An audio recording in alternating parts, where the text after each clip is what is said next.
Ano po, bali ako po pala si Abdul Shafour.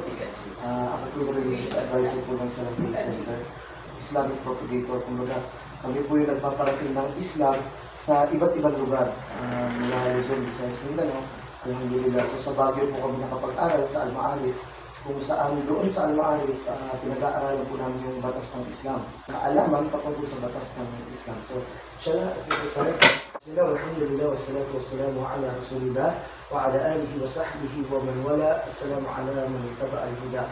So, unang-una po, pasalamatan natin ang Allah subhanahu wa ta'ala dahil sa pinagkaloob sa atin ng pagkakataon na tayo po ay nagkakilala. So, itong mga bagay na ito ay bagay na itinakda ng Allah. Na lahat ng bagay dito sa ibabaw ng mundo na sinabi po ng Propeta Muhammad sallallahu alaihi wasallam, katab Allahu maqadir al-khalaiq qabla an yakhluqa as-samawati wal arda bi 50,000 sana. Ibig sabihin, isinulat na ni Allah lahat ng mangyayari dito sa ibabaw ng mundo bago pa niya likhain ang kalangitan at ang kalupaan na ang pagitan ay 50,000 years. Ibig sabihin, before pa malikha yung kalangitan at ang kalupaan, bago pa kayo magkakilala, bago pa kayo magkaharap-harap ngayon, lahat ng ito ay isinulat ng Allah. Mabuti, mapasama, lahat ng bagay na ito ay itinakda ng Allah. So, kayo po, ma'am, kayo po ay isang police officer dito, no? Tapos, Tausug. Tausug, pure Tausug po kayo. Chinese Tausug. Chinese, pares po tayo. Chua pa pinito ko, pero Tausug po ako. So, kayo po, sir, ay laking, ano pong province yun, sir? Cagayan ba? Cagayan. Mga Ilocano ba yun? Tama? Ilocano, no? Mashallah. Gusto ko munang step by step muna natin.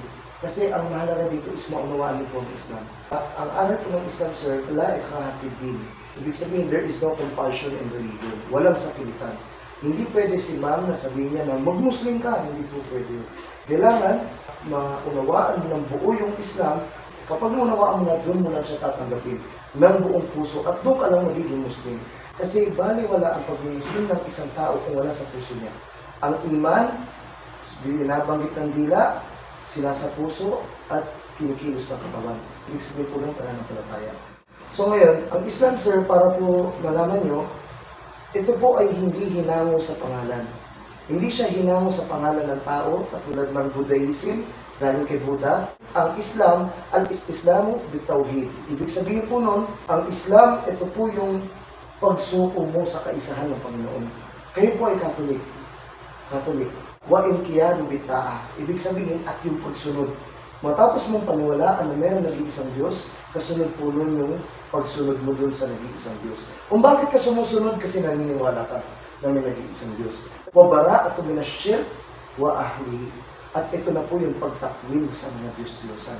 Kabilang po yun sa ibig sabihin ng Islam. Ulitin po natin, ang Islam, ito po yung paniniwala sa nag-iisang Diyos, at ito po yung pagsunod dun sa nag-iisang Diyos na pinaniniwalaan mo, at pangatlo po yung pagtakwil sa mga Diyos-Diyosan.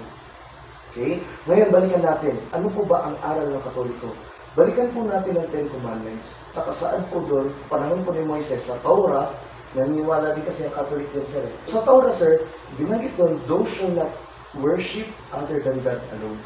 Huwag kang sasamba sa ibang Diyos, liban sa nag-iisang Diyos. Ibig sabihin, nag-iisa lang. Kapag ikaw sumamba ka sa nag-iisang Diyos, ibig sabihin, sumuko ka na. Kasi yun ang una eh. Al-Islamu bitawhid, ang pagsuko mo sa nag-iisang Diyos. Ngayon, kapag sumuko ka na, sir, ang tawag po sa iyo ngayon ay Muslim. Sa Security Exchange Commission, makikita po natin doon kung kailan nagsimula ang Iglesia at sino ang nagtatag, kailan nagsimula ang Katolik at sino nagtatag.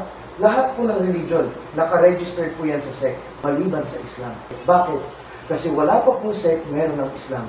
Paano ko papatunayan yan? Si Adam po ba sumuko? Sumuko si Adam eh. Si Adan. Sumuko siya sa nag-iisang Diyos. Ibig sabihin, Muslim po tawag po. Ang Islam, pagsuko, ang Muslim, yung sumuko. Para malinaw. Ang Islam, pagsuko, kapag ikaw sumuko ka ngayon, tawag sa iyo Muslim.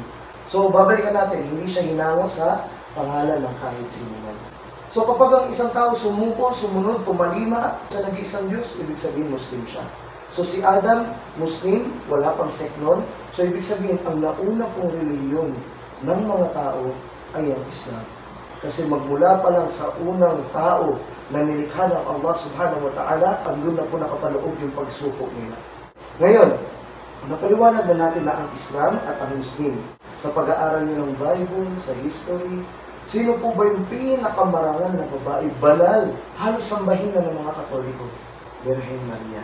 Si Birhen Maria, sir, ay banal, birhen, nagkaroon na anak, si Jesus, naniniwala rin po kami dyan. Ang pinakamarangal na babae na namumuhay sa kapanahunan natin ngayon, mga madre. At kung mapapansin natin, si Mama Mary, nakatakip ang kanyang ulo. At ang mga madre, nakatakip ang kanyang ulo. At kung sino na nagsasabuhay nun, sir, ay ang mga Muslim.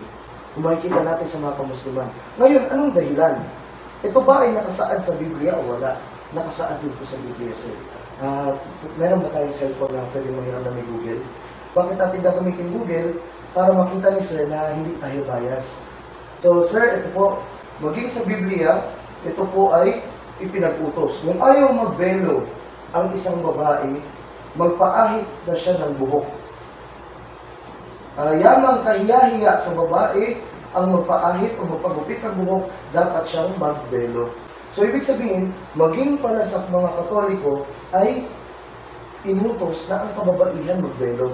Tingnan nyo sir, kung bakit natin nasabi na kabanalan siya. Kapag merong isang babae dyan naglakad na kitang-kita yung mga aura niya, kung maging yung mga hindi dapat natin tingnan, lahat ng lalaki din yun. Doon mga makikita na may kasama kang di lalaki, uy, ba't di ka tumigil? Di ba? Kasi hindi siya na-attract eh. Pero doon sir, sa paglingon pa lang natin, nangangahulugan lang na lahat tayo ay natukso. Ngayon, kapag ang babaeng dumaan dyan ay balot na balot ng saplot, buong pagkatao niya, halos ayaw natin tignan. Halos di natin tignan. Halos nahihiya tayong tignan. Tama? At ito pa sir, pag pumunta ka ng Amerika, ang Mama Mary doon kano. Pag pumunta ka ng China, ang Mama Mary doon in check. Pag pumunta ka dito sa Pinas, Asian. Pero magkakasundo tayo, sir. Magpa-Hudyo, Kristiyano at Muslim, lagyan mo lang ng takip sa ulo si Mama Mary. Kahit ano itsura niya. Tama? Ibig sabihin, yung kasuotan niya ay palatandaan ng kanyang pagiging mahinhin at banal na babae. Kasunod, sir, bigyan kitang halimbawa. Nasagot ko na kung bakit ang mga Muslim ay mayroong takip sa ulo. Para lamang naman, kasi baka nakikita natin ang mga Muslim na ito. Init-init na, nagtitinda pa sa overpass, tapos nakabalot pa. Ibig sabihin, sumuko sila sa Panginoon. Biblia at Quran, parehong tinuro ang pagtatakip.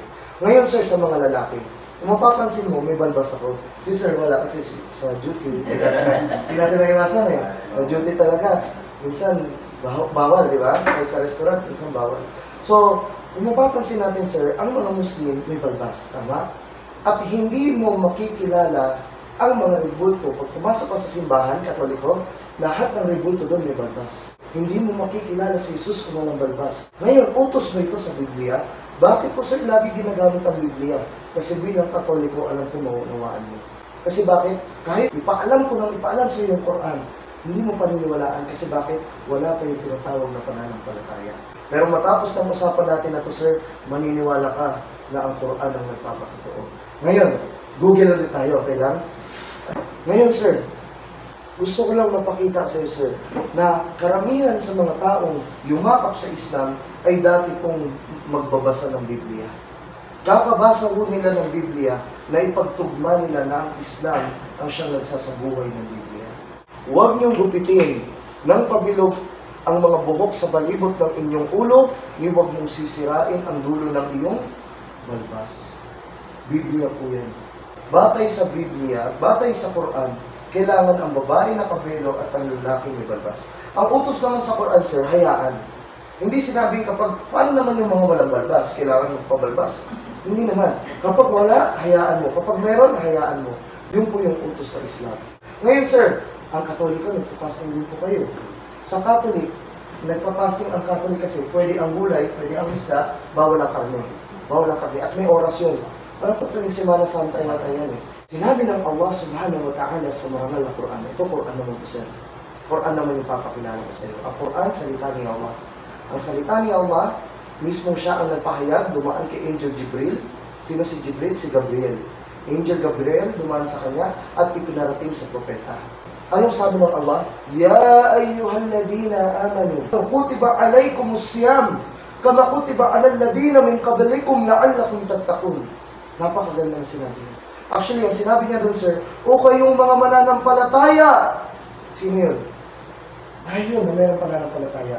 Kayong mga mananampalataya, pinag-utos ko sa inyo ang pag-aayuno, katulad ng pag-autos sa nauna sa inyo. Hari nawa, kayo ay magtaglay ng takwa. Ano itong takwa?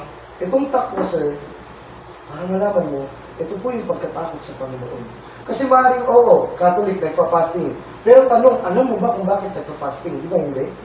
Hindi natin alam kung bakit ba tayo nagpa-fasting. Bilang Catholic o bilang Muslim. Ngayon, sabi ng Allah, pinag-utos ko sa inyo ang pag-aayuno, katulad ng pagka-utos sa nauna sa inyo. Ngayon, sir, balikan po natin ang Biblia.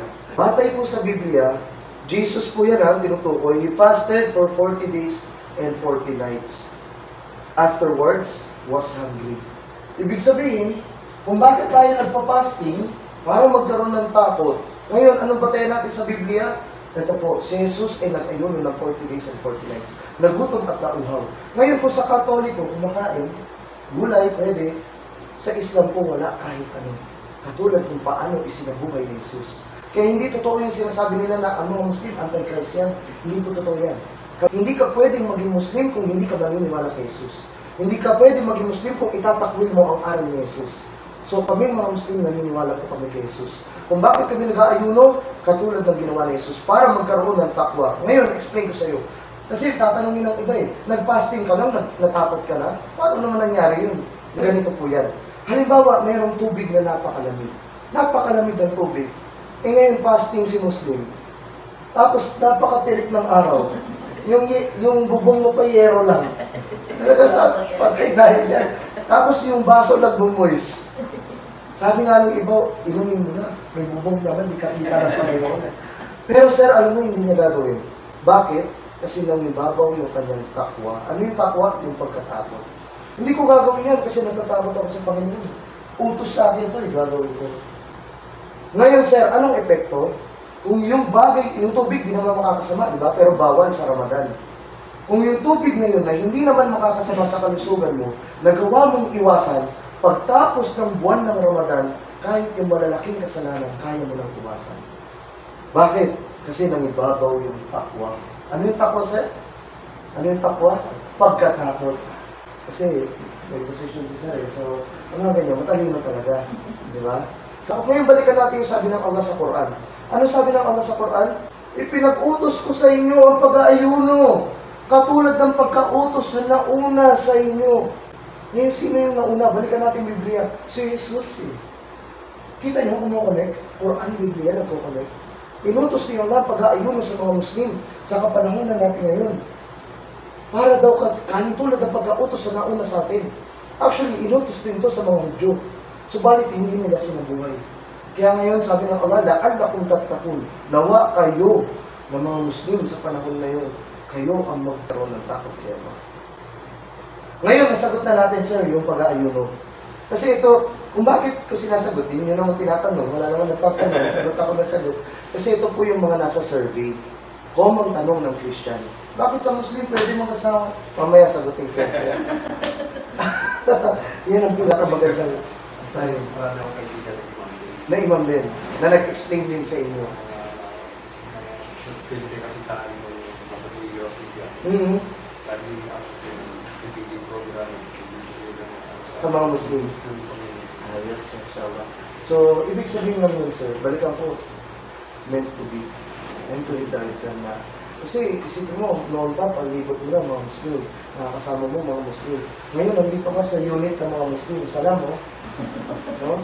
Tapos ngayon, kaharap mo Muslim. Mabilisin na lang natin, ano po mahalaga yung oras yun. Ano ba ang tamang pagdarasal? Bilang Katoliko, paano tayo magdasal? Marami sa atin hindi alam. Kahit mismo Kristiyano. Kaya ngayon iba, sir, gumawa na lang ng iba't ibang uri ng pagdarasal. Merong sumasayaw eh. Act of worship daw nila yun. Meron naman nagpapiano, gitara, kumakanta. Act of worship daw nila yun. Pero paano ba ang tamang pagdarasal? Batay sa Biblia, sir, Sayang, di ako nakadala ng Biblia eh. Pero mas madali na kasi. At lumakad siya sa dakong paroon at siya'y nagpatira pa. Ang pagpapatira pa sa King James Version, King James po kasi yung gamit sa simbahan katoliko eh. Yung English version niya nakalagay, he put his forehead into the ground and prayed.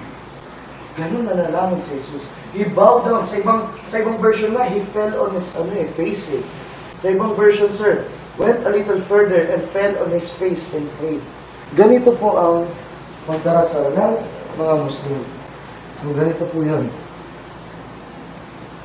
So, ngayon, sir, yung ginawa kong pagdarasal, yun po ang pagkagawa ni Jesus. Kung paano siya nagdasal. Batay sa Biblia. Hindi lang tinuturo kasi ng mga pari. Yan ang nakakalungkot. So, ngayon, kung makikita natin, si Jesus nagpatira pa. Ang mga Muslim nagpatira pa. Sir, ikaw na lang. Inaantay magpatira. Diba, sir? Kasi bakit? May dahilan. Di ba pag may dumarating na opisyal, sir, niya tayo. Yung guard na eh, customer lang dumating, sir. Kapag tayo, may dumating na mas mataas sa atin, sir, baw tayo ng baw eh. Kasi bakit? Yung utak ng tao, ang siyang pinakamakapangyarihan na binigay sa isang tao. At yan ang pinaka-ibababa mo para sa Panginoon. Ibababa mo yung pinakamakapangyarihan sa iyo bilang pagpapakita ng pag-angat mo sa Panginoon. Ngayon, sir, pagtapos natin pag-usapan ng pagdarasal, gusto kong malaman mo, sir, na sa Islam, diretso na kita, si Jesus po ay hindi Diyos. Nagturo siya ng dasal eh. Alam mo to. Anong sabi niya? Ama namin. Anong sunod, sir? Sumasalangit ka, sambahin ang ngalan mo. Pag sinabing ngalan mo, Ama namin, sumalangit ka, sambahin ang ngalan mo. Ngalan mo o ngalan ko? Sino dapat sambahin? Ngalan mo. Ibig sabihin, si Jesus ay merong sinasamba at tinutukoy niya yung kanyang sinasamba sa mga oras na yun. At ngayon, ano pa, sir? Si Jesus ay isinugo lamang batay sa Biblia. Isinugo. Kaya nga, sir, no offense sa atin, merong mga Christian sekta, nagkakaiba sila ng opinion. Merong Iglesia ni Cristo, sa kanila, propeta si Jesus. Catholic, Diyos si Jesus. Anak ng Diyos, Diyos. Nagkataong-taong Diyos. Maraming version eh. Pero bakit kaya nagkakagulo? Kasi ginamit nila yung sarili nilang pag-unawa dun sa aklat. Pero kung babatayan natin kung ano lamang yung nakasaad doon sa aklat, nakasaad doon, prophet. In the Bible, Jesus is described as a prophet. Pag sinabing prophet ba, Panginoon yun? Hindi. Ang propeta, sugo, tagapagparating ng aral. Walida arsala rasul wa anzala al-kutub. Yun ang dahilan kung bakit pinarating niyo ang mga propeta at ipinadala yung mga libro. Ano yung mga libro? Suhufu Ibrahim, Torah ni Musa, Zabur ni Dawud, Injil ni Isa. Ito yung Ebanghelyo. Si Isa sa Islam, si Isa, siya si Jesus. Ang pangalan niya ay Isa. At batay sa Biblia, nakalagay doon na ang pangalan ni Jesus ay nakalagay sa tuktok ng kanyang krus. Ano nakalagay, sir, sa tuktok ng krus? Inri. Ano po yung simulang letra? Ay. Ano yung Isa? Ay. Isa na taga Nazaret, hari ng mga Hudyo. Ang salita po kasi ni Jesus, para lang maunawaan niyo, sir, Aramaic. Akala namin noon, ang salita niya, Latin. Tama? Akala natin Greek or Hebrew. Pero mali, saan pinadala si Jesus? Sa angkan ng Israel. Anong salita sa Israel ngayon? Arabic eh. Napapanood natin, di ba, yung mga ginigera sa Gaza, sa Palestine, puro Arab eh. Ngayon, darating ba si Jesus doon, tapos magsasalita ng Latin sa mga Arabo? Hindi sila magkakaunawaan. So, ang salita ni Jesus, Aramaic. Ngayon, anong sinabi ni Jesus, sir, nung pinako siya sa krus? Napalabas na tuwing Semana Santa, yung the Bible, yung crucifixion, nagsalita siya doon. Ano sabi niya? Eli, Eli, lama sabachthani. Yun yung salita niya. Ang ibig sabihin po nun, Diyos ko, bakit mo ako pinabayaan? So, ibig sabihin, sir, nangangunggan, may Diyos siya. Biblically at sa Quran, may Diyos po si Jesus. Bukod pa doon, ang paniniwala kasi ng Christian, para malaman nyo rin, sir, paniniwala ng Christian faith ay salvation ang pagkapako kay Jesus. Para wala yung namanang kasalanan. Pero ang tanong, kung talagang mission niya na tubusin ang kasalanan ng sanlibutan, bakit sinabi niya sa Panginoon, ba't mo ako pinabayaan? Ibig sabihin, wala sa usapan natin to eh. Bakit ako napako? Kaya maniwala ka sir sa Islam, hindi po siya napako. Pinalitan siya ng Ama. Yun po yung kwento niya sa Quran. Ngayon, sabi nila, ang mga Hudyo, sila daw ang totoong kakampi ng mga Kristiyano. Pero alam mo ba sir, kami ang totoong kakampi ng mga Kristiyano. Ang Hudyo, paniniwala nila kay Jesus, mula ang propeta. Hindi sila naniniwala kay Jesus. Ang sabi nila, hindi yan ang totoong propeta, hindi yan ang Masaya. Hindi yan ang Mesaya. Pero sir, ang paniniwala ng mga Kristiyano, si Jesus naman kailangan dumanak ang dugo para mapatawad ka lang. Payag ganun sir. Para lang patawarin ng isang tao, kailangan may dugong dumanak. Hindi bagat ang Diyos ang pinakamapagpatawad, na kaya niyang magpatawad kahit walang mangyari pagdanak ng dugo. So kung ang Hudyo naniniwala si Jesus mula ang propeta, ang Kristiyano naniniwala na kailangan siyang maipako, ang Muslim po naniniwala na siya ay propeta at hindi na kailangan mamatay para lang matawarin tayo ng Panginoon. So, sino ang extreme na yun? Sabi kasi nila, ang Muslim extreme. Pero kung aaralin natin ang Islam, wala siyang extremism na tinutukoy. Balikan natin yung 10 Commandments. Anong sabi? Thou shalt not worship other than God alone. Tanungin kita, ilan ang Diyos yun? Isa lang. Diyos Ama? Ano yung sunod? Diyos Anak? Naging tatlo siya. In one person na. Yun po yung sinasabi nila. Pero, ito ba ay nasa Biblia o wala? Wala po sa Biblia.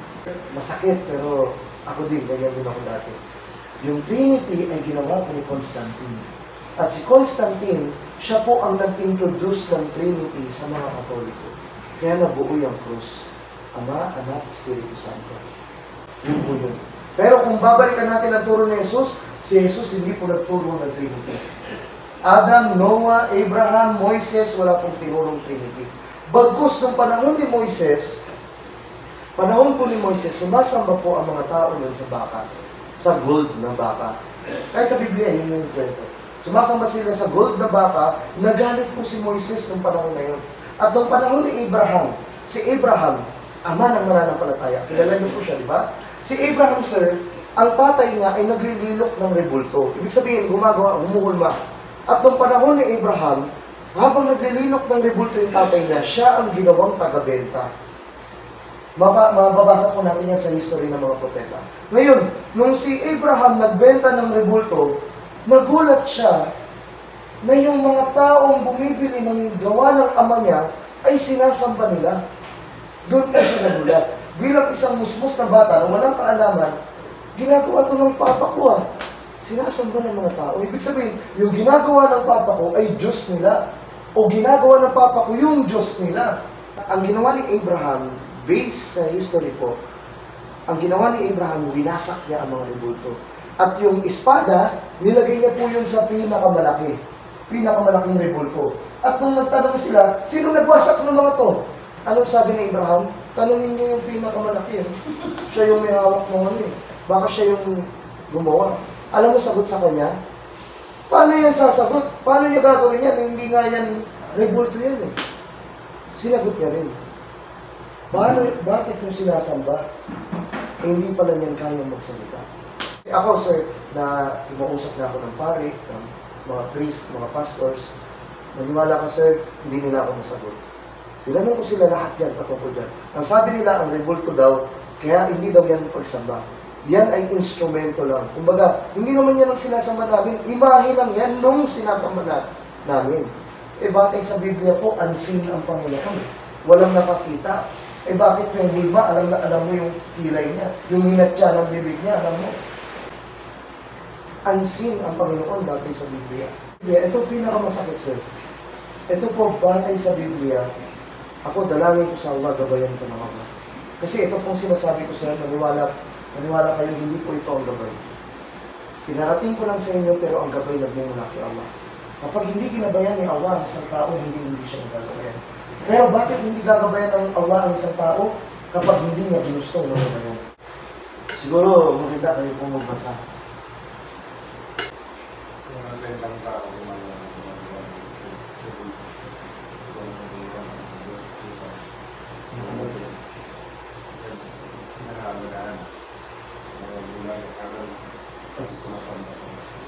So, batay sa Biblia, ang rebulto ay walang kwenta ang gumawa ng mga rebulto.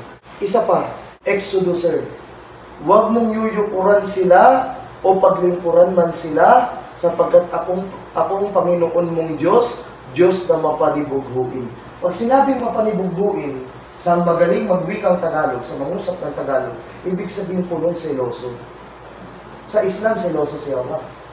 Mas seloso si Allah, kaya ayaw niya ng katambal. Ito pa, sir. Utos sa Biblia, huwag kang gagawa ng imahe ng anumang nilalang na nasa langit, nasa lupa, o nasa tubig, upang sambahin. Huwag mo silang yuyukuran, ni sasambahin sapagkat ako, ito, Yahweh ang binanggit dito. Kasi nung araw, yung Aramaic, kailangan ng vowels. Kailangan ng vowels. Katulad ng Arabic, yung, halimbawa, isang buhay na ganyan. Alif ang tawag dyan. Magiging ayan kapag may vowel sa taas. A. Pag sa baba, I. Pag ganon, U. So, kailangan ng vowels. Ang panahon ni Jesus, yung Aramaic, yun po yung Semitic language na nawalan na ng buhay. Ibig sabihin, namatay na yung lingwahe. Maraming lingwahe ngayon na namatay na hindi malaman yung original na teksto, kaya hindi nila mabasa. Pero ang Islam, sinabi ng Allah subhanahu wa ta'ala sa marangal na Quran, "Inna nazzalna dhikra wa inna lahu lahafidun." Tunay na kami ang nagpababa ng paalala. Ito ang Quran. At kami ang siyang mangangalaga. Kaya yung mga translation ngayon, pag makita ka ng mga translation ng Quran, nandun pa rin yung Arabic niya sa gilid. Kasi isang patunay lang na pinangalagaan ni Allah upang sa ganun yung translation niya, magkamali man tayo, mababalikan natin yung original. Ganun po pinangalagaan ng Allah. Baka meron ka pang tanong, sir. Kasi actually, lahat tayo Muslim. Kahit yung mga ninunok Muslim. Nung panahon na hindi pa tayo Pilipinas, Maharlika ang tawag sa bansa natin, lahat po tayo Muslim. Anong patunay ko? Sa Maynila po, ang Manila galing sa salitang fi amanillah. Ibig sabihin po ng fi amanillah sa pangangalaga ni Allah. At sino namuno dyan ng panahon noon? Raha Sulaiman. Tama? Sultan Kudarat, Dato Lapu-Lapu, Dato Puti. Yan po yung mga namuno noon. At kung titignan natin yung kanilang mga pangalan, ay pangalan po ng mga Muslim. Kaya Sultanate of Sulu ang naunang governance natin. Yan po ang katotohanan. Ang pagdating sa iyo ng katotohanan na to, hindi ito para lang maging Muslim ka para maikasal kayo. Hindi lang para kay sister. Ang pag-Muslim mo, sir, para sa sarili mo. Dumating sa iyo ang katotohanan laban sa gawain mo, laban sa nakasanayan mo, pero dahil katotohanan siya, tatanggapin mo sa sarili mo. Ngayon, sir, tanong ko sa iyo, willing ka po bang tanggapin ng Islam? Naniniwala ka po ba kay Allah? Na binanggit ni Jesus, Eli, Eli, lama sabachthani. Eloi, Eloi sa Hebrew, Allah, Allah sa Arabic. Naniniwala ka po ba? Naniniwala ka po ba kay Propeta Adam, hanggang kay Moises, kay Abraham, hanggang kay Jesus, na propeta rin siya, hanggang kay Muhammad? Naniniwala po kayo doon. Sa Biblia kasi, merong, hindi ko parang nasabi sa iyo, merong nakalagay doon na merong isa pang propeta na lilitaw mula sa gitnang silangan. At yun po si Muhammad. Kaya nga nagkaroon yung mga iglesia, andyan si Manalo, siya daw propeta.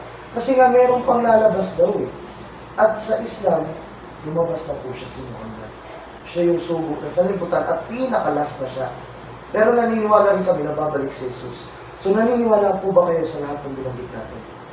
Naniniwala po ba kayo sa Impyerno at Paraiso? Sa Impyerno at Paraiso, nandito na sa amin yung Impyerno at Paraiso.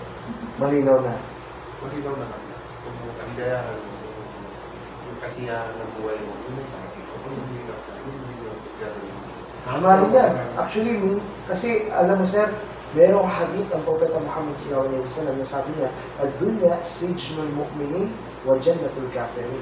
Ibig sabihin, ang mundo na to, kulungan to ng mga Muslim, mananampalataya. Pag sabi Muslim, mananampalataya. Kulungan ng mananampalataya, pero paraiso ng walang pananampalataya. Bakit?